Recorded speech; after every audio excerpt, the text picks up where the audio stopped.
Hi, I'm Brent MacIntosh from Remax River City.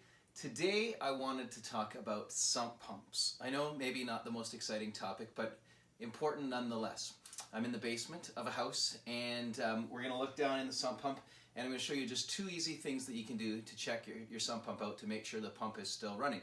Now some of you will already know that your sump pump works because it runs all the time. For you might even want to have a second sump pump. You can get a battery operated one that you put beside your big one, or you can get a second well or pump or sump dug into your basement and put a second sump in. When I'm out showing houses and we go into houses that have sump pumps that are running all the time, or if you see 2 or 3 sump pumps in a house, that's a good sign that there could be a problem. So first thing you want to do is make sure that the area is clear of any debris.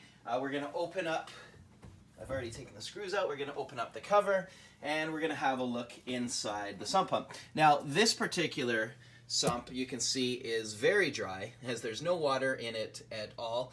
A good problem to have, by the way. If you open it up and there's lots of water, then you have to be checking on your pump a lot more often. So we'll make sure that get rid of some of the debris. You can look down and what I'm going to do is there is a float down there. And right here, I'm going to lift up the float to make sure that the pump starts up.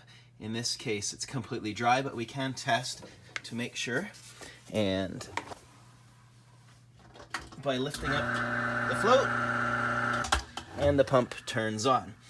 If you don't have access, because sometimes this is under carpet and it's tougher to do, and you just want to check on your sump pump every 6 months, here's the cheater way to do it. If you look over on the wall where it's plugged in, you're going to see a plug inside of another plug. And the easiest thing to do is to take off the bypass and plug it immediately in, and your pump should start.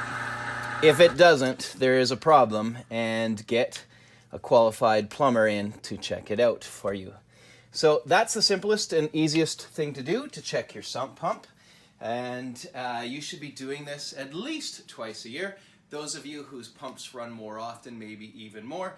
If you're lucky enough to have a dry one, then again, twice a year to make sure that the pump area is clear and that your pump does work.